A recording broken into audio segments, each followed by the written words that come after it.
Many people, both young and old, face growing uncertainty about their faith. They have tough questions and growing doubts. Some have been attending church for years. They're pondering questions about church and faith. Is it really true? Is it relevant? Why keep going? Let's make room for questions and doubts and strengthen faith.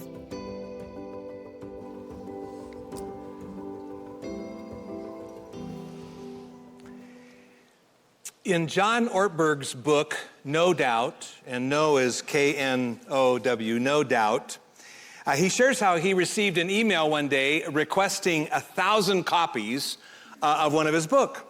And he said he'd never received a request like that from anyone other than his mother. And so he was curious to find out the story behind it. Well, the email was from a man by the name of Kirk.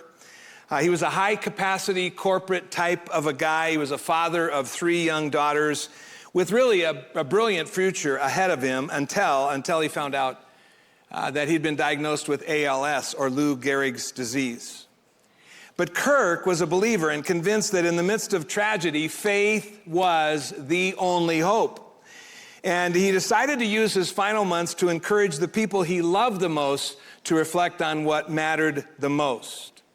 Now, the doctors told him that he probably had from 2 to 5 years to live, but he died in just 9 months. And after his death, John Ortberg attended a dinner that Kirk's family sponsored that was attended by hundreds of people. And at that dinner, they watched a recording of Kirk sitting in a wheelchair, fighting for breath, speaking of his faith in God as the only force that could sustain him. And afterwards, Kirk's dad drove John to the airport and spoke of some of the difficulties in his own life.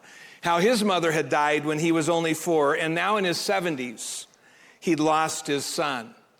But then he went on to share how he used to be an agnostic, but that he'd now become a Christ follower.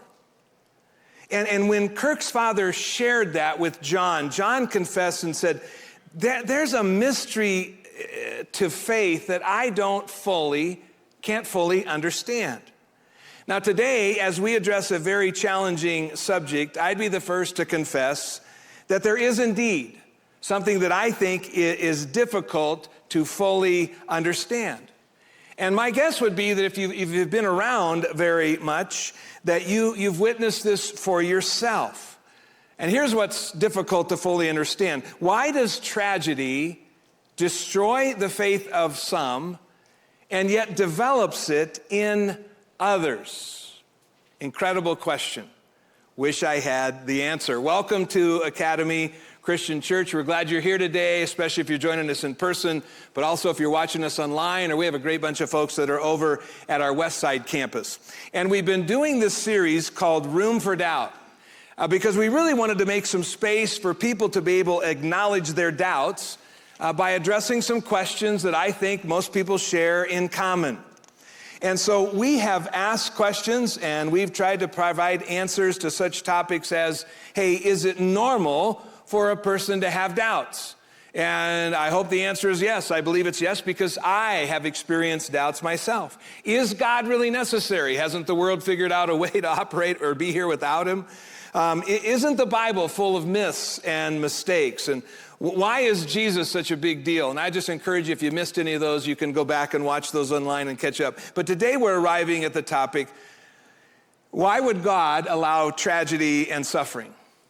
Now, a number of years ago, a national survey asked people what they would say to God if they could ask God just one question. And the number one response, can you guess? Why is there suffering in the world? And I think John Stott kind of hits the nail on the head because he says, the fact of suffering undoubtedly constitutes the single greatest challenge to the Christian faith and has been in every generation. Its distribution and degree appear to be entirely random and therefore unfair. And sensitive spirits ask if it can possibly be reconciled with God's justice and his love.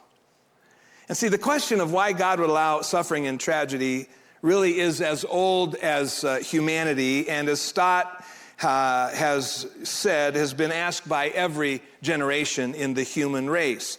And so I just want to kind of lower expectations today. I have no grand illusion that I'm going to be able to put this issue to rest for anyone here, including myself, but I still feel like it's a topic that needs to be addressed. And I think that more and more because every week I read over the prayer requests that people turn in on their welcome cards or online, and I'm reminded of how many people come here with difficult burdens and almost impossible challenges.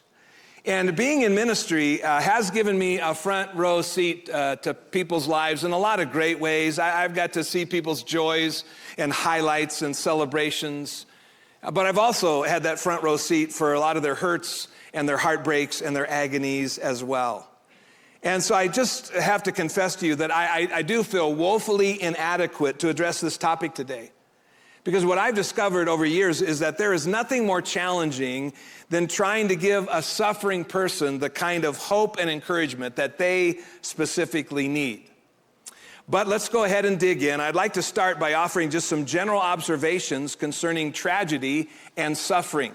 And these are just things that I've seen and I'm aware of. The first one would just be that there's no reasonable explanation for that which is unreasonable. And anytime you're suffering, what's it going to feel like? Pretty unreasonable. And making sense of what appears to us to be senseless can almost be impossible to try and comprehend. And when your circumstances, when they defy explanation, it can be kind of difficult to untangle your emotions, which can easily leave you kind of confused and frustrated, which is why many of us have probably asked God some pretty hard questions when we've been in those hard moments. We can easily question God's care for us, wonder why he would allow any struggles like that at all. And if he really is in control, why doesn't he do something? That'd be the first observation. The second observation would be that two people can go through nearly the same experience with very different responses. I've seen that time and time again. And if you haven't got there, you will, because Dr. R.T. Kendall, who's a well-known pastor from London, he actually stated, he said, I believe 100% of believers are eventually going to go through a period when God seems to let them down. So if you haven't gone through that yet, just kind of get ready because it's likely coming. And it may occur shortly after you become a Christ follower. Maybe the new convert all of a sudden loses their job, or their child becomes ill, or a business turns upside down, or whatever. Or it could be maybe after faithfully serving him for many years. And then all of a sudden, life suddenly starts to unravel, and it makes no sense, and it feels or seems so unfair. And here's what I've seen. Different people, when they get to those circumstances, for some, that becomes a setback to their faith. And then I've watched others, and it's like a setup for their growth in their faith. Third observation I would make would be this. While pain is inevitable, misery really is optional. It's optional. And let me see if I can give you an example of why I would say that. Let's say that you and I were engaged in a conversation, and all of a sudden, for no reason that you can see, I reach over and I quickly give you a really hard kick in the shin. I just kick you in the shin. Now, that'd be kind of painful, right? I think it would be painful. And you might move on, but maybe a couple weeks later, you find yourself thinking about that, and you wonder, why on earth did I ever do that to you? And then you end up finding yourself hurting all over again, even getting angry at the thought. In fact, the more you think about it, what happens? The more upset you become. And you know what that really means is that I just may as well be standing beside you and continually kicking you in the shin all over again. See, choosing to ruminate and be angry and upset and replaying a story in your mind is causing you unnecessary misery. And while I want to just be right up front with you, I promise to never kick you in the shins on purpose. You are going to have things happen to you suddenly, unexpectedly, that are painful and hard. Because pain is just a part of life, but it doesn't have to rule your life. And yes, misery can be a part of life, but more often than not, what creates misery for us involves our resistance to pain. And what everyone who suffers need to understand is that we don't ever come to suffering just empty-handed, because our lives are shaped not just by the pain we encounter, but also by what we bring to our suffering. And all of us bring something to our suffering. We have this bag full of experiences or expectations or assumptions or perspectives or desires or intentions or even decisions. We bring those into our suffering. And so you never just suffer the thing that you are suffering, but you also suffer how you suffer that thing.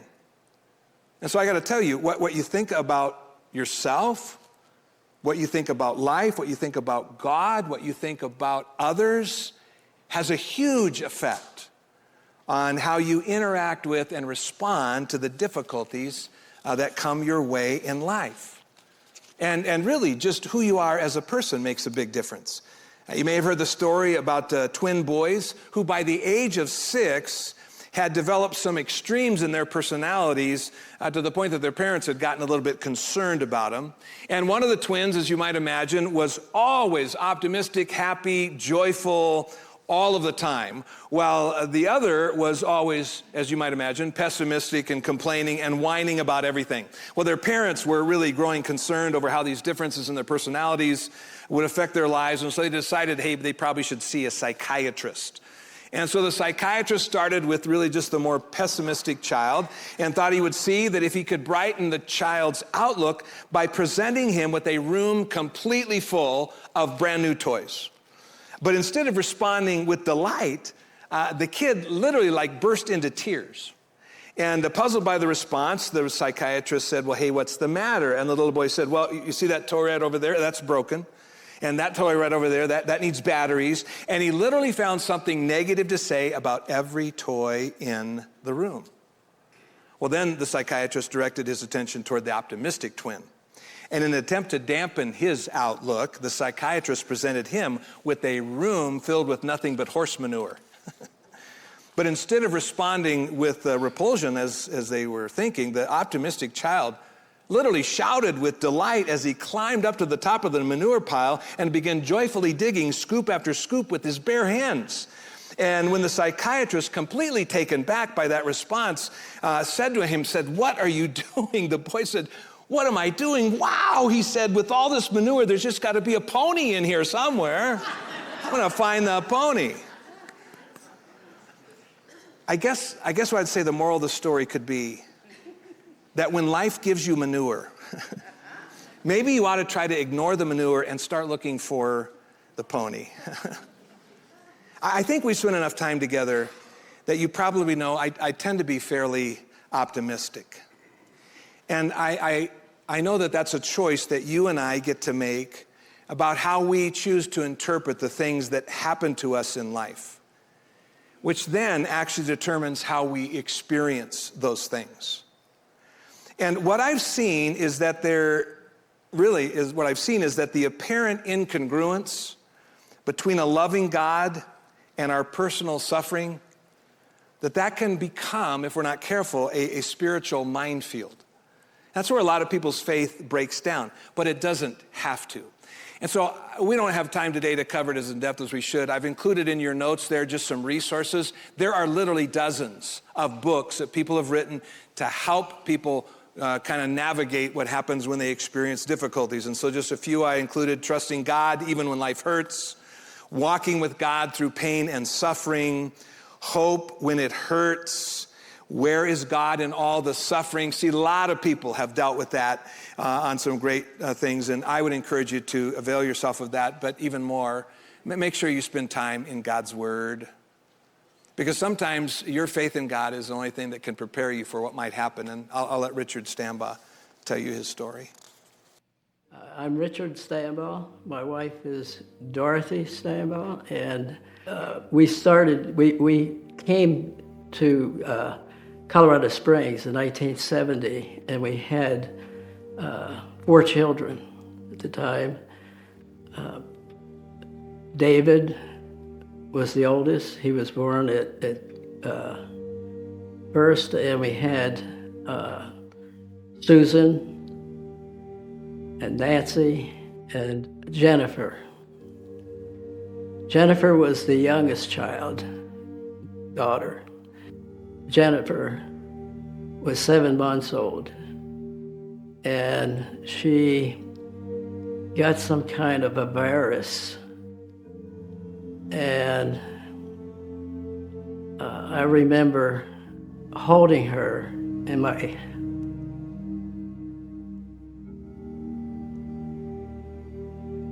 arms right before we took her to the hospital. She died there on the 20th of December.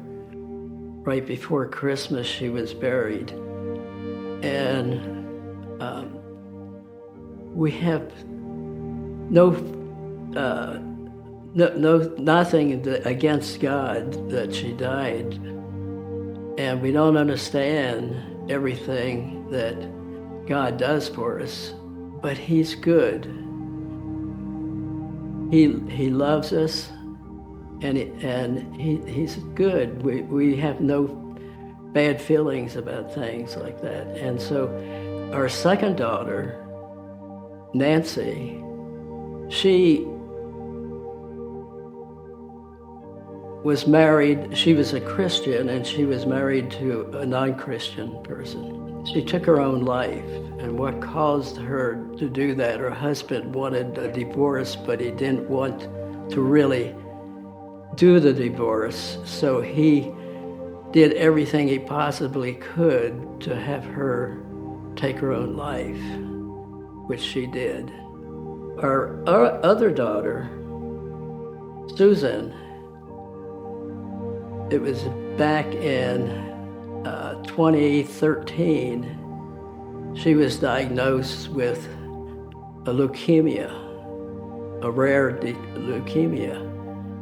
And she was told that she would have less than a year to live. But I prayed and prayed for her, and she got a pill that she could take. It cost $11,000 a month, and she was on the pill probably for 8 years or so, and she decided she wanted to get off of the pill. And she was one of the only, at that time, it was only one person who was able to get off of the pill without having to go back on it forever. So she went off, and she's still living. 6 years now that she's a nurse in a hospital in Kodiak, Alaska. Yeah, God had a plan for us. He has a plan for us, and He does things we don't understand, but He's good. He cares for us, and He wants the best for us. That's an example of the mystery of faith.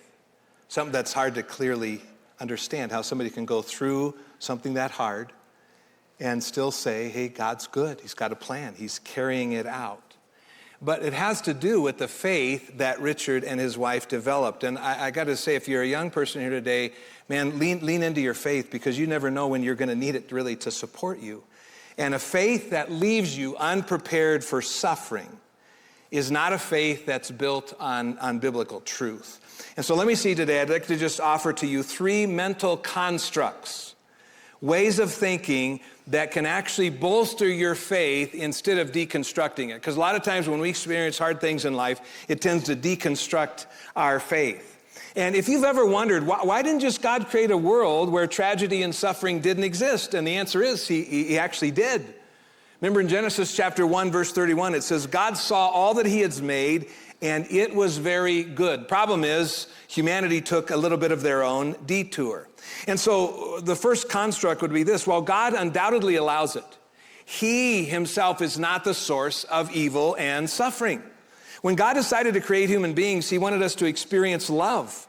But in order to give you and I the ability to love, He had to give us the freedom to decide not to love if we wanted to. Why? Because real love always involves a choice. And in order for us to experience real love, God created human beings with free will. And so we can choose. And unfortunately, though, we've chosen to abuse our free will and reject God and walk away from him and not obey him. And it didn't take very long for humanity to get there. In Genesis chapter 6, verse 5, even at that point, it said, the Lord saw how great the wickedness of the human race had become on the earth, and that every inclination of the thoughts of the human heart was only evil all the time. And it can be easy for some of us to say, well, yeah, because there's a lot of other evil people out there. I'm better than that. But I came across a statement that was made by Johnny Erickson Tada, who was a young lady as a teenager, and in a diving accident became a quadriplegic. And could have been angry at God, was for a little while, but God's used her to do some amazing, amazing things. And what she stated was, she says, we rant and rave against God for the evil we have to endure, but hardly blink at the evil that is in our own hearts. Now, do I wish God would not have allowed the presence of evil in the world? I mean, who wouldn't? But he's God. And so what I would say is you don't have to agree with God if you don't want to, but you do need to concede to him. You know why? Because he gets to call the shots. The second mental construct that I would offer you today is that though suffering is never pleasant, God can and does use it for your benefit. Now, the problem is that things are happening to us and we don't see what's coming down the road. God does, because he already looks into the future, and so he can actually plan in reverse. But it reminds me of the story of a farmer who had a son. The son went off to a market one day and came back with this beautiful black stallion. Looked like it was going to be a good thing to have on the farm, but it wasn't very long that the stallion actually ran away. And when the other villagers were all told about it, it would be terrible, they all said, oh, that's bad. And the farmer said to them, well, how do you know? And sure enough, a few days later, the horse actually returned and brought like 5 or 6 horses with it. And so they gathered together the villagers, and they talked about it, and the villager says, oh, that's good. And the farmer said, well, how do you know? And sure enough, a few days later, the farmer's son was trying to get the horse ready to ride, was trying to break the horse, bucked him off, and he broke his leg. And so again, they gathered.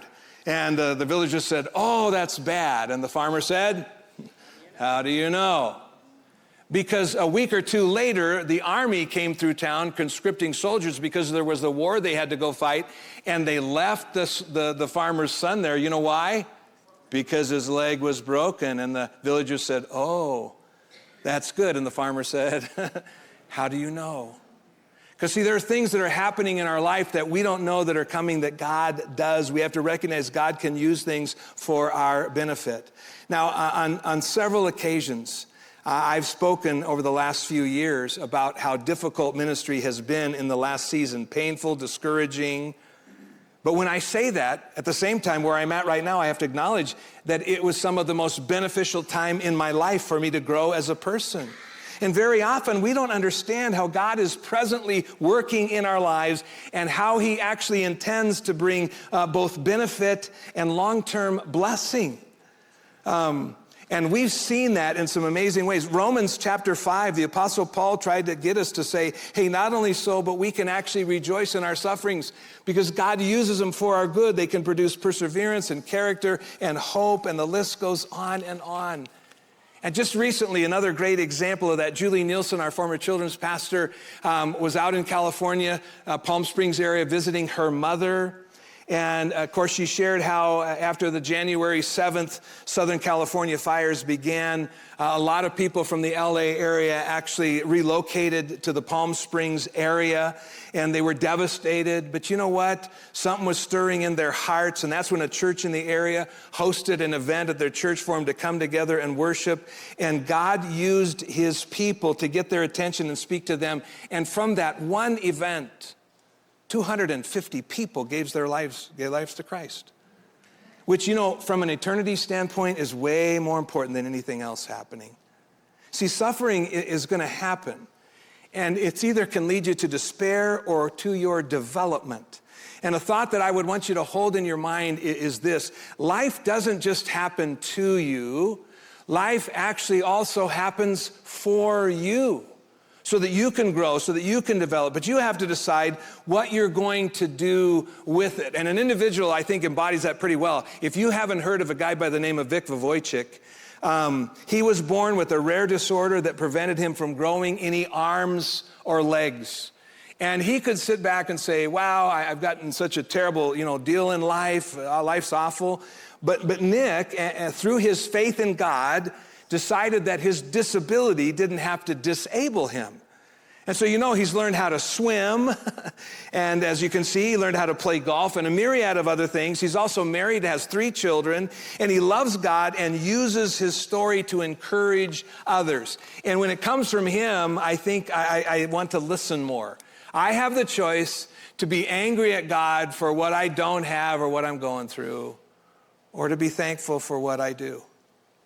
And the longer I live, the more suffering I've both seen others experience as well as experience personally. But at the same time, I've also witnessed more God moments when he steps in and heals or provides or leads or guides than I ever thought possible. And our spiritual life is going to be lived in the tension between those 2 experiences, our suffering and God's work. And I appreciate what Peter Kreeft had to say when it comes to suffering. He says, God's ultimate answer isn't explanation, which we're really dying for. It's actually incarnation. Jesus is here with us in our lowest places. And that all started when God took the worst thing, the horrific and undeserved death of the innocent Son of God on the cross, and he turned that into the best thing that ever happened. And if he can do that with that, what can he do with what happens in our life? Mental construct number 3. Regardless of what goes on in this world, the evil that's here, the day is coming when suffering is going to cease. And evil will be punished and the innocent vindicated. That's what we're longing for. And I think there may be times when you find yourself tempted to think, hey, what good is it to really be a God follower? I don't seem to be any better off than those who may outright reject his authority. In fact, sometimes they even appear to be faring better than God's own people. And if you've ever felt that way, don't worry, you're not alone. The writer of the Psalms suggests the same dichotomy when he writes in Psalm 73 and expresses really frustration after comparing his life to those people around him who could care less about God and what's right, and appears to be on the brink of giving up on his faith. And we know that because in verse 13 in that chapter, he says, surely in vain I've kept my heart pure and washed my hands in innocence. All day long, I've been afflicted, and every morning brings new punishments. Has your life ever felt like that? But then he goes on in verse 16 and says, when I tried to understand all that, it troubled me deeply. Till he got a different perspective. I entered the sanctuary of God and I understood their final destiny. I saw the long game. And when it comes to the evil and the suffering in this world, what we always have to keep in the perspective, folks, is that God has the last word. And it's not like anybody's going to get around that. So that's why I'm really so thankful for the book of Revelation. Because in spite of all the confusing apocalyptic language, you read the book, you read the end of it, it's clear in the end that God's will prevail. And so in this whole idea of suffering, I think the question that haunts us is why? We want to know why. Why did it happen? Why does it have to happen? Why are we going through that? Why didn't God do something to keep it from happening? But why is the question that most eludes us, and it could be because that might be the wrong question, maybe even the unanswerable question this side of life. And asking why rarely produces either clarity or comfort, because it doesn't change your suffering. In fact, maybe our why question sometimes leads to just the opposite, kind of a downward spiral if you've seen it. And so probably the best question is not why, but maybe what? In light of this tragedy, in light of this great loss that I'm experiencing, in light of the great grief that weighs so heavily, what is it that I believe? And then what should I do about it? And when you get to suffering, that's going to be the difference. And being angry with God to the point of rejecting him is not going to change anything about the suffering in the world or your own personal suffering. But it can contribute, if you're not careful, to you becoming a bitter and resentful person.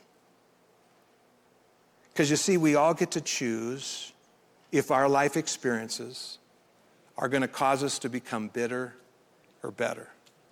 And we're going to wrap up our service a little differently this morning, because I just thought we need to offer an opportunity, because some of you are sitting there and are going through some hard things. We've seen that all morning so far.